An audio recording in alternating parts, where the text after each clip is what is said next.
Channel. আশা করি সবাই ভালো আছেন এবং সুস্থ আছেন, আমরাও ভালো আছি। আজকে বেশ গরম, ওয়েদারটা একদম যে গুমোট হয়ে আছে। তো অ্যাজ ইউজুয়াল আমি যেরকম রান্নাঘরে থাকি রান্নাঘর থেকেই ব্লগটা স্টার্ট করলাম। তো চলুন দিনটা স্টার্ট করে, আশা করি এই ব্লগটা আপনাদের খুব এই গরমের কারণে যতটুকু পারি তাড়াতাড়ি রান্না করে নেওয়ার চেষ্টা করি। এখানে ঢ্যাঁড়সের ঝাল আমার মোটামুটি হয়ে গেছে, আর এখানে সজনে শাক বাছাই ছিল, আমি বেছে রেখে দিয়েছিলাম, সেটাই একটু বেগুন দিয়ে করছি ভাজা ভাজা মতো। আর আজকে কিছু খেতে ইচ্ছে করছে না, ওই জন্য একটু চা খেলাম। তারপরে সব জামাই ষষ্ঠী, সব জামাইরা শ্বশুরবাড়ি যাবে, কিন্তু আমাদের এবছরে যাওয়া হবে না। বাকি নিমন্ত্রণ করেছে কিন্তু যাওয়া হবে না। সামনের সপ্তাহে আছে আমার বন্ধুর জন্মদিন, 15 বছরের জন্মদিন, বলেই দিলাম আগে থেকে। তো সেই কারণেই আর কি তখন যাবো বলে, এই জন্য এক সপ্তাহ ছাড়াছাড়ি এতটা দূর থেকে যাব, আবার আমাকে পরে আবার যেতে হবে। তো সেই কারণে বেশি দিন থাকা যাবে না, কারণ ছেলের পড়াশোনা আছে না। তো ছেলের পড়াশোনার কারণে বেশি দিন থাকতে পারবো না। আগে যেমন থাকতাম 15 দিন 16 দিন, এখন আর গিয়ে থাকার উপায় নেই। একবারই যাই আমি জামাই ষষ্ঠীতে, একবার যাই, আর ওই ভাইফোঁটাতে যেতেই হয়। তো দুটো ব্যাপারে একদম যাই। ভাইফোঁটাতে মাস্ট, মানে ভাইফোঁটাতে যাই, কোনো বাধা না থাকে। আর যদি জামাই ষষ্ঠীতে প্রতি বছর যাওয়া হয় না, এই কোনো বছর যাওয়া হয় আর কোনো বছর যাওয়া হয় না। বাড়িতে সুমন নিয়ে এসেছে লিচু, এখন তো হবেই ভালো লিচু, দামও সেরকম হয়, প্রচণ্ড মিষ্টি। কিন্তু জামাইদের জন্য তো ভালো ভালো লিচু আসবে, তো সেই কারণে আর কি ভালো লিচু এসেছে। লিচুগুলো প্রচণ্ড মিষ্টি, তারপরে খেলাম, আমি ছেলে সবাই মিলেই খেয়েছিলাম, দারুণ মিষ্টি। তারপরে আগের দিন বৃষ্টি হয়ে গেল, জামাইরা ভালোই খেতে পারবে, শ্বশুরদের চাপ হয়ে যাবে, জামাইদের ভালো হলো। জমজমিয়ে বৃষ্টি, চৈত্র মাসে এরকম বৃষ্টি দেখাই যায় না, এবছর একদম সেরা। মানে প্রতি বছর জামাই ষষ্ঠী মানে কদিন প্রচণ্ড গরম পড়ে, প্রচণ্ড। আর এবছরে যাবো না, এবছরে ঠান্ডা ওয়েদার নেই, যাওয়াটা ব্যাপার। বেশ সুন্দর ওয়েদার হয়ে গেছে, জামাইদের বেশ ভালোই খেতে খাওয়া দাওয়া করতে পারবে। মটন ফটন একদম জমে ক্ষীর হয়েছে, মটন ইলিশ মাছ। এইভাবে চান টান করে এলাম। আমি যখন গেলাম তখন রোদ উঠেছে, আর এসে দেখছি বৃষ্টি পড়ছে, কিন্তু পাখা ছাড়া থাকা যাচ্ছে না। সেরকমও ঠান্ডা হচ্ছে না যে পাখা ছাড়া থাকা যাবে, পাখাতেই চালাতেই হচ্ছে। মানে একটা ঘুমোট, আবার এই বৃষ্টিটা হওয়ার পর আরও ঘুমোট গরম লাগছে, ঠান্ডা কিছু হয়নি, ঘুমোট একটা গরম হয়ে গেল। আবার সকাল থেকে রোদ বেরিয়েছে বেশ ঝলমলিয়ে, আর আমি চান করতে গেছি, তারপরে এই ঝমঝমে বৃষ্টি শুরু। এই ওয়েদার কে জানে বাবা, মুড সুইং হচ্ছে, ওয়েদারের মুড সুইং। এবারে ভ্যাপসা গরম লাগছে, চলুন সিঁদুর পরে নিই। এই যে এই ছেলেটার জ্বালায় আমি চলে গেলাম, এত জ্বালাতন করছে, এত জ্বালাতন করছে বলা মুশকিল।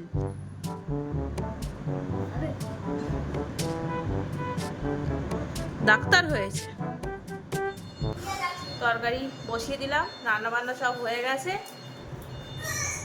আজকে আমাদের ডিম খেয়ে নেবো, আজকে শনিবার, সুমন তো নিরামিষ খায়, আমরা নিরামিষ খাই না, কারণ সপ্তাহে 4 দিন নিরামিষে যদি খেয়ে নিই তাহলে খুব অসুবিধা, ওই জন্য শনিবারটা আমি আর করি না। আর ছেলেকে একটাই বার করে, ছেলেকে শুধু শুক্রবারটা করে, শুক্রবারটা আমি মঙ্গলবার করি আর শুক্রবার করি, আর ছেলে শুধু শুক্রবারটা করে। সুমন তো 3 দিন করে, ওকে যত বলেছি যে মঙ্গলবারটা অন্তত খেয়ে দেই, পুজো দেবে, অসুবিধা কি আছে, মানে মাছ খাবে। আমরা তো মঙ্গলবার মাংস টাংস খাই না এখন আর, তো শুনবে না। তো যার যেটা ইচ্ছা, আমি কি বলতে পারি। তো পার্সেল দিতে এলো, পার্সেল নিতে গেলাম। এই যে পিছনে আপনাদের দেখাও, সন্ধ্যেবেলা একটা ড্রেস অর্ডার করেছিলাম, সেটাই এসেছে আর কি, বেশ সুতির আর কি, কমফোর্টেবল, বেশ ফ্রক মতো, ওই একটা ড্রেস। আমি যাব ফল কিনতে যাবে, ওই ইভানে কালকে জামাই ষষ্ঠী আছে, ইমান শ্বশুর বাড়ি। ওরে বাবা, তাহলে তো যাবই যাব। ঠিক আছে, আচ্ছা ইভানদের বাড়িতে রাত্রিবেলা খাবো, অঙ্কুশদের বাড়িতে সকালবেলা খাবো, দুপুরবেলা।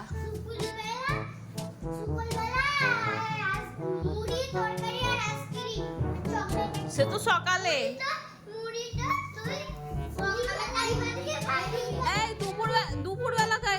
আমরা দুপুরবেলা? তা কালকে কালকে ও সরস্বতী পূজায় মাংস হয়, থাপ্পড় দেবো দেখবি। সরস্বতী পূজায় নিরামিষ খাওয়া হয়, আর এখন সরস্বতী পুজো কোথায়? এখন 1 বছর বাকি আছে, ফেব্রুয়ারিতে। এই ইভান, তোদের বাড়িতে সকালে বিরিয়ানি হবে না রাত্রিরে? তো রাত্রিরে যাবো। ব্যাস ঠিক আছে, তো তোর বাড়ি দুপুরবেলা যাবো। এর বাড়ি রাত্রিরে, ওর বাড়ি দুপুরবেলা। ভাই 1 কিলো মাংস খাবো রে, কিন্তু সেই মতো রান্না করবি, ঠিক আছে? হ্যাঁ, তাহলে তো সব আমি খেয়ে নেবো।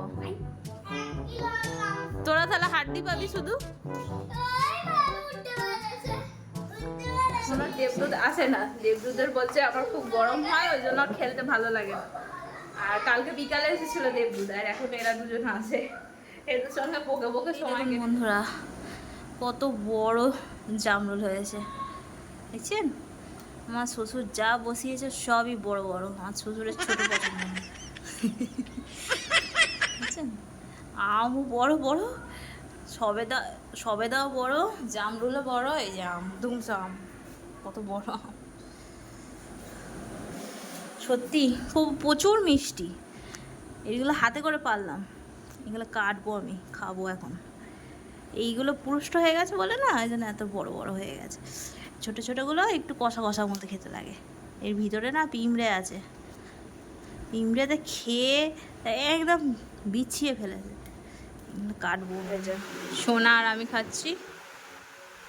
লিচুগুলো অসম্ভব মিষ্টি, অসম্ভব। এগুলো কেনা, এগুলো আমাদের গাছের না। আমাদের গাছের লিচুও খুব ভালো, কিন্তু হতে দিলে তো সব পিঁমড়েতে চোরেরা সব খেয়ে। দম ফাটা গরম পড়েছে আজকে, যেন বৃষ্টি হচ্ছে একটু একটু করে, আর মানে হচ্ছে কি বলবো, একটা বিচ্ছিরি রকম প্যাচপ্যাচানি গরম, একদম ভাল লাগছে না। মাঠে যেতেই ইচ্ছে করছিল না, কিন্তু সুমন ডাকলো হেল্প করার জন্য। চোখের সামনে জামাগুলো হয়ে আছে, আমি ফেলে যাবে মিষ্টি নেই, যেগুলো সেই ছোটো ননদ এসেছিল, তখন নিয়ে এসেছিল, ওগুলো বড় মিষ্টি ছিল। এগুলো একটু ভ্যাসকা ভ্যাসকা, জল হয়েছে তো, জল ভ্যাসকা হয়ে গেছে। গুড ইভিনিং বন্ধুরা, এখন ঘড়িতে বাজে 7:30। আমার ছেলে এখনও পড়াশোনা চলেই যাচ্ছে। কখন থেকে বলছে লেখার নাম নেই, খালি দুষ্টুমি হচ্ছে, এইসব হচ্ছে। আর মাথার চুল ছিঁড়ে যাচ্ছে। আমার অবস্থা দেখে মাথা ছাড়ার জন্য আবার চাও নিয়ে এসেছি। কখন থেকে বলছি লেখার নাম নেই। অনেক কষ্ট করে বাংলাটা লেখা হলো, আবার ইংলিশ লিখতে লিখতে আমি বললাম যে আমি চাটা করতে এসেছি, তুই লেখ, কিন্তু একটুও লেখা হয়। বা দেখছিস কি ভিডিও করছো, লেখ। আপনারা বলুন একে কি করা যায়, লেখ। আচ্ছা, আমি বললাম ডি পর্যন্ত লেখ, আমি এসে আর লিখতে দেবো না, ছুটি হয়ে যাবে। লাইনের বাইরে চলে গেল, যায়নি, এটা গেছে, যায়নি, শুধু লাইনে লিখলে গোল্লা দেবে। রান্নাঘরে চলে এসেছি, রুটিও হয়ে গেছে, কিন্তু আমার আর ছেলের জন্য আজকে বানাবো 1 পট বিরিয়ানি। মানে 1 পটের মধ্যেই বিরিয়ানি হবে, মানে একদম কষিয়ে রসিয়ে ওর মধ্যেই আর কি হবে, আলাদা করে চাল সেদ্ধ করে মাংস কষিয়ে এরকমভাবে হবে, তাকে বলে 1 পট বিরিয়ানি। আমি কি এক্সপ্লেন করছি, আমি অনেকেই জানেন, তো তবুও আমি বলে দিলাম যারা জানেন না তাদের জন্য। তো সেটাই বানাবো বলে তেল গরম করছি। এখন ঘড়িতে বাজে হচ্ছে 9:30। তো আজকের বাজারটা একদম নষ্ট করে দিয়েছে। বিকালবেলা জামাই ষষ্ঠীর বাজারটা যে বিকালবেলা একদম নষ্ট করে দিয়েছে, বৃষ্টি হয়ে। বিকালবেলা ঝড় বৃষ্টি সব হচ্ছিল, মেঘ ডাকছিল। তো যারা কেনাকাটা করতে বেরিয়েছে তারা আর বেরোলো না, কারণ সন্ধ্যের মুখটাই ওই 6:30 থেকে 7:30 পর্যন্ত এরকম মেঘ ডেকেছে, বৃষ্টি হয়েছে। 8টা পর্যন্ত বৃষ্টিটা হয়েছে, মেঘ ডেকেছে 7:30 পর্যন্ত, কে কখন বেরোবে। তো এই যে বেরেস্তাটা বানিয়ে নিচ্ছি আগে। কিছুই নয়, ওই আদা রসুন সবই বার করে রেখেছে। আদা রসুনকে ম্যারিনেট করে একটু টক দই দিয়ে চিকেনটাকে হালকা নেড়ে চেড়ে ওর মধ্যেই চাল দিয়ে 2 কাপ যদি আমি চাল নিই তাহলে 4 কাপ জল দিয়ে প্রেশার কুকারে সিটি মেরে নেবো, ব্যাস তাহলেই রেডি হয়ে যাবে মটপট বিরিয়ানি। যাদের হাতে টাইম নেই তারা এরকম করে বানাবেন, খেতে কিন্তু ভীষণ ভালো হয়, দুর্দান্তই খেতে হয়। একটু ওই জলের মাপটা শুধু ঠিকঠাক দিতে হয়। যদি 2 কাপ চাল নেওয়া হয়, যে কাপে 2 কাপ চাল নেওয়া হবে মেপে, সেই কাপেরই 4 কাপ জল দিতে হবে, তাহলে একদম ঝুরঝুরে হয়ে যাবে। আর প্রেশার কুকার খুলে সঙ্গে সঙ্গে সার্ভ করবেন না, একটুখানি ওয়েট করবেন যাতে একটু ঝুরঝুরে ভাবটা আসে, তাহলে একদম রেডি হয়ে যাবে। তো চলুন চটপট বাড়ি, 9:30 বেজে গেছে, ছেলে এক্ষুনি এসে বলবে কী খাবো। একটু দাদা বৌদি স্টাইলে বানানোর চেষ্টা করছি।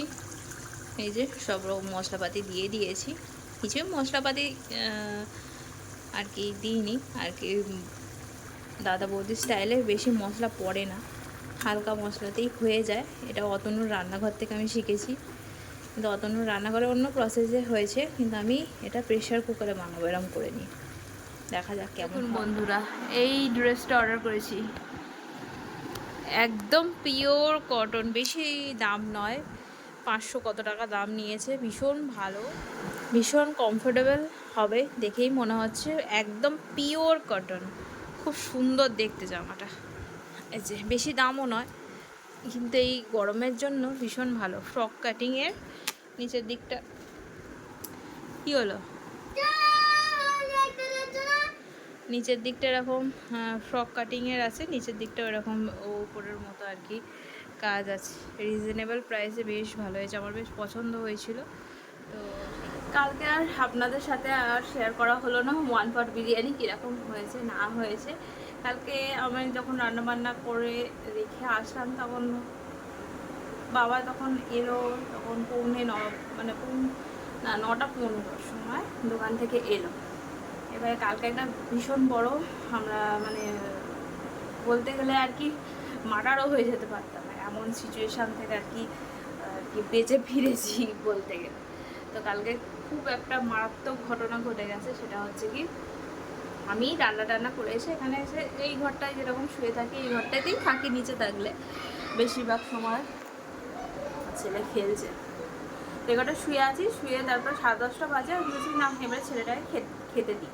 কালকে একটু দেরি হয়ে গেছে ছেলেকে খেতে দিতে, কারণ বললাম না তখন 9টা কত বাজে, তখন রান্না চাপাচ্ছি, করতে করতে একটু দেরি লাগবে। তো 10:30 বেজে গেছে, তখন আমি খাবার দিতে যাচ্ছি আর দেখছি একটা বেড়াল রান্নাঘর থেকে উঁকি মারছে, বেরোচ্ছে। তারপরে আমি তো ছুটে গিয়ে ওকে তাড়ালাম। তারপরে এইখানে যে আমাদের দরজাটা আছে এই দিকটা করে ওনাদের দেখাই যাবে, এই যে এই দরজাটা দেখছি তো এরকম খোলা ছিল, ঠিক আছে। তারপরে এই যে দরজাটা, এটা থেকে এটা হচ্ছে আমাদের রাত্রিবেলা বাড়ি থেকে বেরোলে এই দরজা দিয়ে বেরোনো হয়, মেন যে গেটটা আছে ওইখানে আর খোলা থাকে না, ওখানটা বন্ধই থাকে, রাত্রিবেলা ওই দিকটা বন্ধ করে দেওয়া হয়, এই গেটটা দিয়ে যাতায়াত করা হয় আর কি। আপনারা দেখেছেন, অনেকেই ব্লগে হয়তো দেখেছেন। এই দরজাটা আমার শ্বশুরমশাই খুলেছে, পুরো দরজাটা এরকম পুরোটা, মানে একটু ঠেকানো কিছুই ছিল না, পুরো দরজাটা হাট করে খুলে রেখে চলে এসেছে। তো সেইখান দিয়ে বেড়ালটা ঢুকে রান্নাঘরে ঢুকেছিল, তো দেখে তো আমার অবাক, মানে মাথা গরমই হয়ে গেছে, কারণ যে কেউ মানুষ সেই সময় ঢুকে পড়তে পারতো, কারণ আমাদের বাড়িটা এমনই যে কেউ যদি লুকিয়ে বসে থাকে আমরা দেখতে পাবো না। এই ঘরে আমি আছি, মা ঘরে ঘুমাচ্ছে, আর বাবা তো উপরে।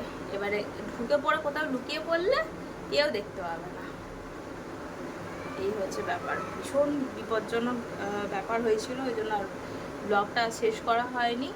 তো আমার তো রাত্রিবেলা ঘুমই হয়নি, আমি তো রাত্রিবেলা খিল দিয়ে শুয়েছি। এখন কোথায় এখন কেউ ঢুকে লুকিয়ে বসে আছে, রাত্রিবেলা যদি বেরোয়, রাত্রিবেলা যদি এখন কিছু করে দেয়, ওই তো চ্যাচাংপু করে দিলেই হয়ে গেল। তো সেই কারণে আর কি কালকে রাত্রে ঠিক মতো আমি ঘুমাতে পারিনি, আমার খুব ভয় লাগছিলো, ভীষণ ভয় লাগছিলো, কারণ এমন সিচুয়েশান ছিল কেউ ঢুকে পড়তে পারতো, যে কেউ। তো আমরা তখন বাবা যখন এলো তখন 9:10-15 হবে, সেই তখন থেকে 10:30 পর্যন্ত দরজাটা খোলা ছিল। এবারে এদিক দিয়ে ঢুকে সোজা উপরে চলে গেলে কেউ দেখতে পাবে না। এবারে মা ঘুমাচ্ছে মাঝের ঘরে, আমি এই ঘরে শুয়েছিলাম, সোজা চলে গেলে কিছু দেখে, আমি বেড়াল ঢুকে তো তাই দেখতে পাইনি, তা মানুষ ঢুকলে ছুটে চলে গেলে কে দেখতে পাতো। তো কালকে মানে যদি কেউ ঢুকে মার্ডার করে দিয়েছে, তো কালকে অবস্থা খুব খারাপ হয়েছিল। তো আমার এইসব জিনিস খুব ভয় লাগে। তো চলুন ব্লগটা শেষ করে দিই, আজকের মতো ব্লগটা এখান পর্যন্ত। যদি কিছু ভালো লাগে তাহলে চ্যানেলটা অবশ্যই সাবস্ক্রাইব করবে, লাইক করবে, কমেন্টে জানাবেন যে আমার ব্লগ কেমন হচ্ছে। আর একটা অন্য ব্লগে আপনাদের সাথে দেখা হবে। টাটা, ভালো থাকবে, সুস্থ থাকবেন, টাটা।